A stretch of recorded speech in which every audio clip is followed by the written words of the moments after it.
Et là, on vous présente l'entreprise Trois Petits Singes. Le couple de Belleuil, Mélanie Allaire et Frédéric Norton-Poulain, a créé l'entreprise Trois Petits Singes qui offre de magnifiques napperons pour l'apprentissage. On a rencontré le propriétaire pour en savoir plus sur le produit. Comment vous avez élaboré l'entreprise Trois Petits Singes ainsi que les napperons? L'entreprise Trois Petits Singes, dans le fond, ça a démarré un matin de printemps où je regardais mon fils en train de lire, tu sais, les napperons sur la map monde et des choses comme ça. Puis il était tout le temps en train de regarder les données sur les drapeaux des pays, etc. Là, je me suis dit, j'ai cherché sur Internet, j'ai cherché un peu partout s'il y avait des napperons qui allaient un peu plus loin que ça, parce que tu sais, mon fils il est très curieux, puis mes enfants en général sont très curieux. Puis je voulais voir si pendant le déjeuner, ils ne pouvaient pas justement aller chercher des connaissances générales de ce type-là. Puis après, mes recherches ils sont avérées un peu infructueuses. Je n'ai pas trouvé de napperon qui offrait des connaissances générales, puis juste de l'éveil à la curiosité, autre que de la matière scolaire. Puis la matière scolaire, il la voit à l'école. Tu sais, il existe des napperons, beaucoup de napperons de ce type-là, là, où on apprend le ABC, C1, 2, 3, etc. Mais tout ce qui est connaissance générale, même à l'école, c'est un petit peu occulté. Donc, je me suis dit, si on pouvait offrir ça aux enfants, donc juste les exposer à des connaissances générales à travers des activités de la vie quotidienne. Puis c'est ça l'idée de base des Trois Petits Singes, c'est de dire comment on peut exposer nos enfants à travers leurs activités quotidiennes à des connaissances auxquelles ils n'ont pas accès directement. Tu commences ta journée, la première chose que tu fais, c'est tu manges, puis tu regardes une boîte de céréales. Donc, pourquoi pas regarder d'autres choses qui est plus intéressante, puis qui va t'apporter des informations que tu peux partager plus tard, puis qui vont aussi développer ta curiosité intellectuelle, dans le fond, là. Les napperons sont remplis d'informations. Les enfants peuvent même développer leur anglais et leur espagnol, mais d'où proviennent les informations? Les informations proviennent, évidemment, il y a une énorme recherche documentaire qui se fait en amont du processus de création des napperons. Ce qu'on a fait, c'est on a dit on va se créer un format dans lequel l'enfant peut butiner de l'information parce qu'on est à l'heure des repas, on est à l'heure où l'attention n'est pas encore à son maximum, on est encore dans l'étape du réveil ou même dans l'étape du relâchement, si on veut. Donc, on s'est dit, il faut que l'information soit consultable de façon très fragmentaire. Il n'y a pas une suite logique de pages, par exemple, à suivre, etc.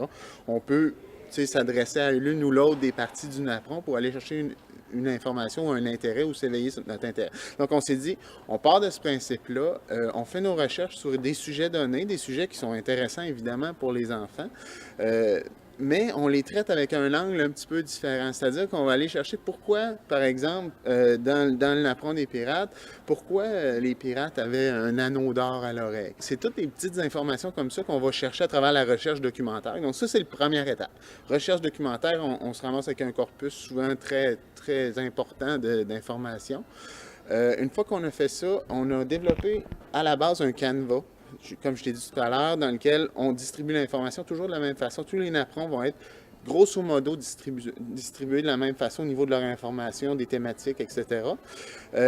Après ça, on commence à travailler avec la firme de communication pour élaborer les visuels. Donc, on fait le développement des visuels au niveau des personnages, parce qu'il faut que ce soit une pseudo-histoire aussi. Il ne faut pas que seulement que ce soit des informations plaquées comme ça, parce que ça ne sera pas intéressant pour l'enfant.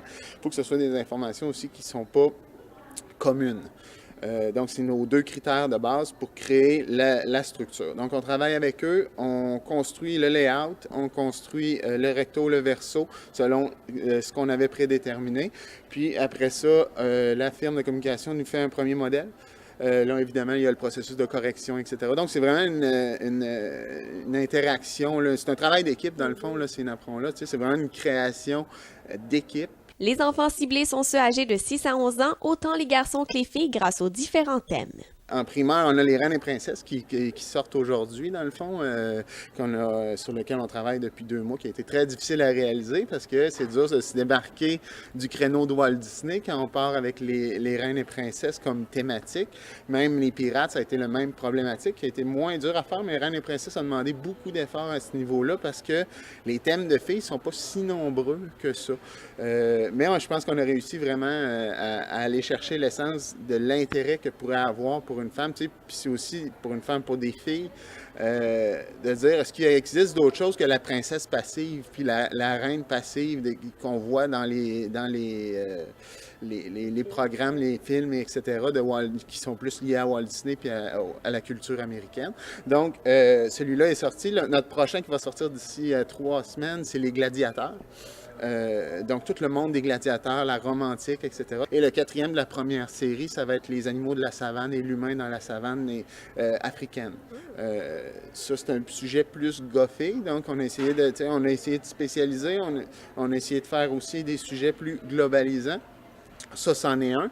Puis après, le prochain qui devrait sortir, c'est sur la danse. Les napperons sont disponibles dans divers magasins. En ce moment, on est chez Bureau Pro Citation, dans tous les bureaux Pro Citation de la province, Victoriaville, Drummondville, Saint-Hyacinthe et Belleuil.